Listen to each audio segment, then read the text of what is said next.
خپل لوی الله ته ور مخامخ کېږي ما نه به تپوس کوي ما نه به په قبر کې تپوس کوي من ربک ستا رب څوک دی بچو زه صرف تپوس کوم وګورو چې ما نه کله تپوس وکړي چې ستا رب څوک دی زه به ورته جواب ورکوم ما دینک ستا دین څه دی من نبیک ستا نبی. السلام علیکم ورحمۃ اللہ وبرکاتہ. بسم اللہ الرحمن الرحیم. الحمد لله وكفى وسلام على عباده الذين اصطفى. أما بعد فأعوذ بالله من الشيطان الرجيم.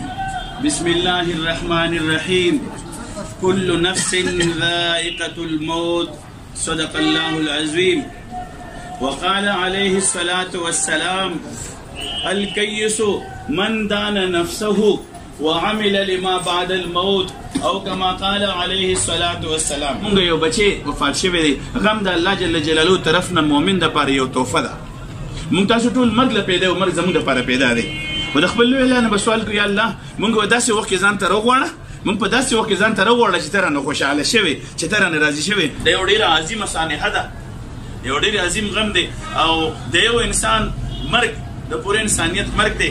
مونږ د دنیا ته الله پاک څه دپاره رالیږلي د کوم مقصد دپاره رالیږلي مونږ الله پاک د دې دپاره د دنیا ته رالیږلي چې مونږ الله وپېژنو د الله قدرت وپېژنو. مونږ چې په دې کومه شعبه کې لګیا یو خپل زړه ته وګورو خپل ضمیر ته وګورو چې زما خدای زه دا ژوند تېروم چې په دې باندې ته مانه خوشحاله کړه پیدا چاته به ګورو نه معاشرې ته نه ګورو چې دا معاشره مونږ ته په کوم نظر ګورو خپل ضمیر ته دننه وګورو چې زه دا کوم ژوند تېرومه زما رب خوشحاله دی که زما رب خفه دی.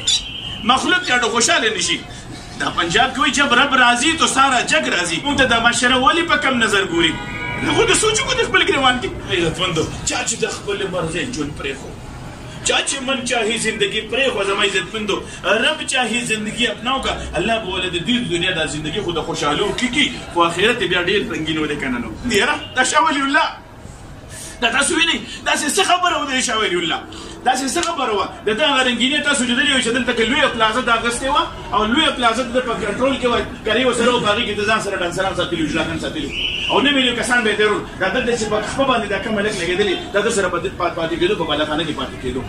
دا ښکلي بدنونه به زموږ په خاورو سره خاورې شي دا ښکلي وجودونه د تورو خاورو لاندې به ځو په منونو خاورې به باندې واچوي. صرف یو تپوس نه کومه دې کې کم یو ماشوم کوم بچوړی داسې دی چې هغه وایي چې زما مور زما ابي زما ابو زما مور زما امي او زما ابو دا ویلي چې زما دا زوی دی داسې لوی شي او دې به شونډې به سرې کوي او دې به د جنکو جامې شي.